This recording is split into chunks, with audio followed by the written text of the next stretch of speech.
ভোটের ফল প্রকাশের ঠিক এক মাসের মধ্যে খণ্ড বিখণ্ড ঘাসফুল শিবির, কর্পোরেট স্টাইল বনাম প্রবীণ নেতৃত্ব, দলের অন্দরের ক্ষোভ এবার একেবারে রাস্তায়। বিধায়কদের সইজাল করে চিঠি, দুই হেভিওয়েট নেতা বহিষ্কৃত, আর তারপরেই স্পিকারের ঘরে নাটকীয় মোড়।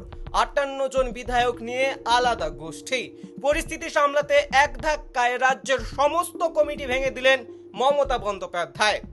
মহারাষ্ট্রের পর এবার কি বাংলায় মহানাটকের একেবারে চূড়ান্ত ক্লাইম্যাক্স? চলুন একেবারে জেনে নেওয়া যাক। নমস্কার, আপনারা দেখছেন টাইমস নাও খবর। আমি সৌগত। বাংলার রাজনীতির ইতিহাসে এমন জোরালো ধাক্কা বোধহয় সাম্প্রতিক অতীতে কেউ দেখেনি। নির্বাচনের ফল প্রকাশের পর মাত্র 30টা দিন কেটেছে, আর তার মধ্যেই তোলপাড় রাজ্য রাজনীতি। যে দলটাকে এতদিন নিটল মনে করা হচ্ছিল, তা আজ আক্ষরিক অর্থেই ভেঙে খান খান। শিরোনামটা দেখে হয়তো বুঝতেই পারছেন আজ কোনো সাধারণ খবর নয়। আজ এক মস্ত বড় রাজনৈতিক ভূকম্পের ইনসাইড স্টোরিটা আপনাদের সামনে রাখবো। বিধানসভা থেকে নবান্ন, আজ সর্বত্র একটাই প্রশ্ন, তৃণমূলের এই পরিণতির কি হওয়ারই ছিল? অর্থাৎ এটা কি অবশ্যম্ভাবী ছিল, নাকি পর্দার আড়ালে দানা বাঁধছিল অন্য কোনো বড় সমীকরণ? কিভাবে শুরু হলো এই ভাঙন, আর কেনই বা এক লহমায় সমস্ত শাখা সংগঠন ভেঙে দিতে বাধ্য হলেন মমতা বন্দ্যোপাধ্যায়? আসুন একদম সরাসরি এবং সহজ ভাষায় পুরো টাইমলাইনটা বিশ্লেষণ করা যাক। খবরের ভেতরের খবরটা কি?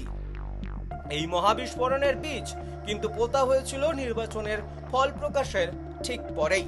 দলের বড় পরাজয়ের পর থেকেই ভেতরে ভেতরে তীব্র ক্ষোভ জমছিল, আর সেই ক্ষোভের তীর সরাসরি গিয়ে পড়ল দলের সর্বভারতীয় সাধারণ সম্পাদক অভিষেক বন্দ্যোপাধ্যায়ের দিকে। প্রবীণ নেতাদের একাংশের অভিযোগ, দল এখন আর জননেতাদের কথায় চলছে না, চলছে কর্পোরেট স্টাইলে। একতরফা সিদ্ধান্ত, প্রবীণদের কোণঠাসা করা এবং নতুনদের উপর অতিরিক্ত ভরসা। এই সমস্ত কারণেই নাকি দলের এই হারের প্রধান কারণ। পুরনো আর নতুনের এই সুপ্ত যুদ্ধটাই যে এত তাড়াতাড়ি বিস্ফোরণের রূপ নেবে, তা হয়তো অনেকেই আন্দাজ করতে পারেননি। কিন্তু নাটক চরম পর্যায়ে পৌঁছয় যখন বিধানসভায় বিরোধী দলনেতা নির্বাচনকে কেন্দ্র করে সামনে আসে এক চাঞ্চল্যকর সিগনেচার বিতর্ক। বেশ কয়েকজন বিধায়ক হঠাৎ অভিযোগ তোলেন তাদের অজান্তেই নাকি সই ব্যবহার করে ওপর মহলে চিঠি পাঠানো হয়েছে। অর্থাৎ চিঠি পাঠানো হয়েছে শোভনদেব চট্টোপাধ্যায়কে বিরোধী দলনেতা করার জন্য।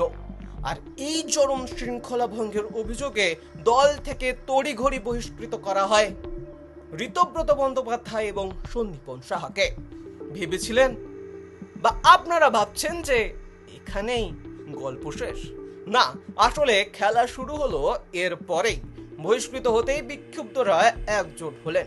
ঘাসফুল শিবিরে 58 জন বিধায়ক শটান চিঠি পাঠালেন বিধানসভা স্পিকার রথীন্দ্র বোসের কাছে।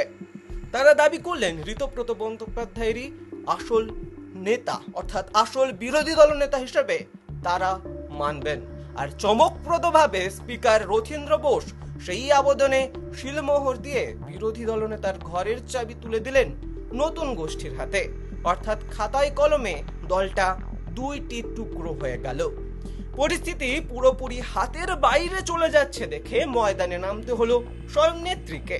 মমতা ব্যানার্জির নির্দেশে এক নজিরবিহীন সিদ্ধান্ত নেওয়া হলো। পশ্চিমবঙ্গ জুড়ে তৃণমূলের যত সাংগঠনিক কমিটি আছে, তা সে ছাত্র, যুব, মহিলা হোক বা শ্রমিক সংগঠন, সব একযোগে ভেঙে গুড়িয়ে দেওয়া হলো। রাজনৈতিক বিশ্লেষকরা বলছেন এটা আসলে একটা ড্যামেজ কন্ট্রোল এবং একই সঙ্গে বিক্ষুব্ধদের ডানা ছেটে ফেলার মরিয়া চেষ্টা। বর্তমান পরিস্থিতিটা ঠিক কেমন জানেন? ঠিক যেন মহারাষ্ট্রের শিবসেনার সংকটের কার্বন কপে। একদিকে মমতাপন্থীরা পুরনো সংগঠন নতুন করে জোড়া লাগানোর চেষ্টা করছেন, অন্যদিকে বিক্ষুব্ধ 58 জন বিধায়ক নিজেদের আসল তৃণমূল দাবি করে আইনি লড়াইয়ের ড্রাফট তৈরি করছেন। একেবারে ভোটের পর যেখানে বিরোধী দলকে সামলানোর কথা ছিল, সেখানে আজ তৃণমূল ব্যস্ত নিজেদের ঘর সামলাতে। তবে এই 58 জন বিধায়কের বিদ্রোহ কি শুধুই সাময়িক অসন্তোষ, নাকি এর পেছনে রয়েছে দিল্লির কোনো অদৃশ্য সুতো টান? বাংলার রাজনৈতিক ভবিষ্যৎ এবার কোন দিকে মোড় নেবে? আপনার কি মনে হয় মমতা বন্দ্যোপাধ্যায়ের এই সর্বাত্মক কমিটি ভেঙে দেওয়ার সিদ্ধান্ত কি পারবে এই ভাঙন রুখতে, নাকি আসল তৃণমূলের লড়াইয়ে শেষ পর্যন্ত বড় ধাক্কা খাবে শাসক বিজেপি শিবির? কমেন্টে আপনার মূল্যবান মতামত জানান। আজ এ পর্যন্তই, দেখা হবে অন্য কোনো খবর নিয়ে। ভালো থাকবেন, দেখতে থাকুন টাইমস নাও খবর।